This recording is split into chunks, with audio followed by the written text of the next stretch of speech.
The Buccaneers, Shaun King's Buccaneers, are reinstating Jon Gruden into the Ring of Honor after having removed him in 2021. So apparently last summer, Monty Kiffin's celebration of life, members of the Glazer family, who were the owners of the team, obviously, they attended and they were touched by a story that was told by Monty's son, Lane Kiffin. It revolved around the strong belief of giving people second chances, all this and that. And apparently that story put a light bulb in their head and it made them reconsider Jon Gruden and giving him a second chance. And that led to this reinstating him into the Ring of Honor. So I got to ask Shaun King, Bucs legend, what's your take on this? Do you agree with the move? Do you disagree? What are your feelings? Now, me and Jon haven't always had the best relationship, but I was 100% happy for Jon and the Bucs that they rectified this situation. Listen, man, life's short. You know, I didn't know the guy personally, but one of the things that, like, I look on when it comes to sports, like, why did the Major League Baseball wait till Pete Rose die to now I know they're going to put him in the Hall of Fame? You know what I mean? Like, always. Jon is in the Bucs Ring of Honor. I mean, everybody grown. I mean, he should be able to voice his opinion. If he dislikes something, if he feel a certain way, the Glazer family should be able to voice their opinion.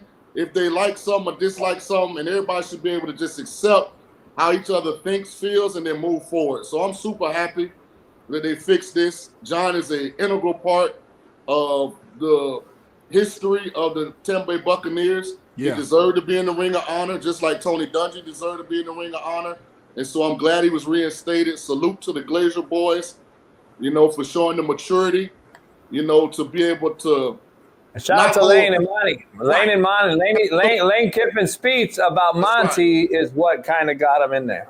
It's so easy to have a lifelong grudge with somebody, and it's so easier to just be like, okay, let's apologize and let's move on.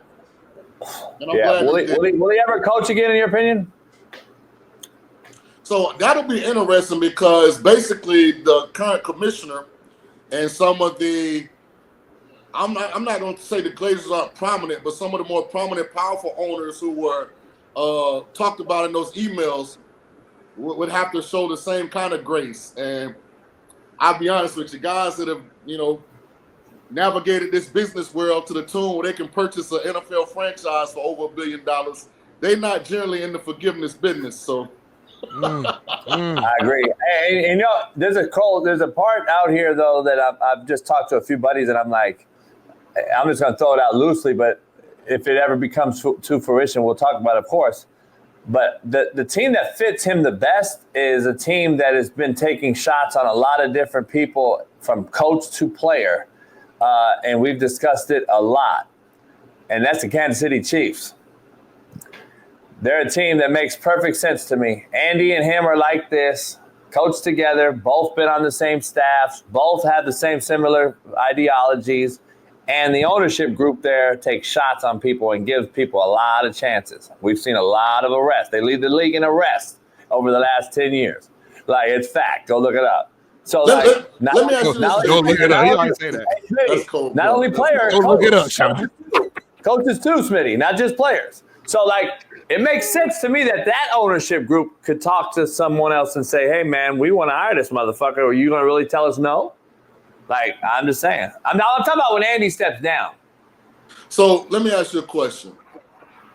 Because I think, and I don't even know if Jon is interested in this, I can see him in the short term becoming a head college football coach faster than I can see him becoming a pro coach. And JB, I want to present you with this option. Billy Napier kind of got himself off the hot seat last year. But now they got expectations. And if they don't get off to a good start, they don't have a good year, he could very easily be fired. Norvell in Tallahassee, a year after going undefeated in the regular season, I mean, they fell off a cliff. If that don't work, he could be fired. Mario Cristobal, even though they won 10 games last year, he's still kind of on the hot seat. Knowing that Jon you're saying Florida. Grew up in Florida, coached for the Bucs. If one of those three jobs came open and there was interest on the college side, I mean, three high-profile, prominent jobs in a state he's very familiar with, if he was going to come back in the near future, I think it would have to be that kind of situation. And because Bill Belichick has already kind of been the first Super Bowl winning coach to come back to college that I know of, he's kind of already made the landing a little smoother. Mm. And then he hires Jay to get back in it as well. Right, Jay, you know. or OC or quarterback coach or something. Right. Only college team that comes to mind that I think he could coach and would coach, and I believe will be open, is Auburn. That's the only one I see. Because I think he's out of there, and I think Auburn is a team in the SEC that's not as big as Alabama, but still very big, and that can beat Alabama now in this current landscape with the current DeBoer situation that we're not sold on yet, replacing Saban.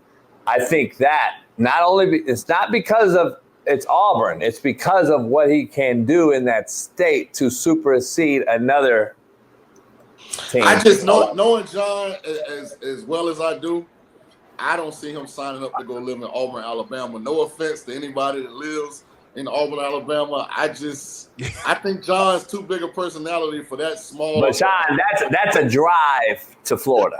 Right. Right. I'm just saying that's a drive. But he currently lives in Tampa. Panhandle, and you're in Florida. I know. I've been to Auburn before. He currently lives in Tampa. He could make Deuce the head strength and conditioning coach. Jada Tampa's on the east side of the state. Yeah. I don't know. I'm just saying. I don't know. I don't know if Jon willing to live in Auburn, Alabama. I'll be honest. But I'm saying I don't think he's a college guy. I don't think he'll do it. I just say if there is a place, if him and his ego, I think, and Barstool, the way they're kind of lighting him up and making him this a new celebrity again. They're bringing him back. Yeah, that's the thing. Deion got it done through Barstool. Other people goes on McAfee. Smitty and I were talking about earlier.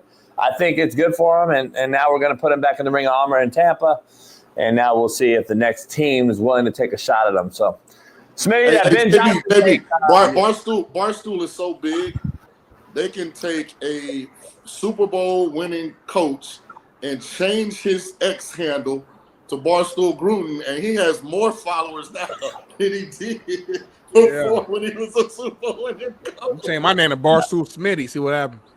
Shout out to the Glazer family. Shout out to Coach Gruden, man. Happy for y'all.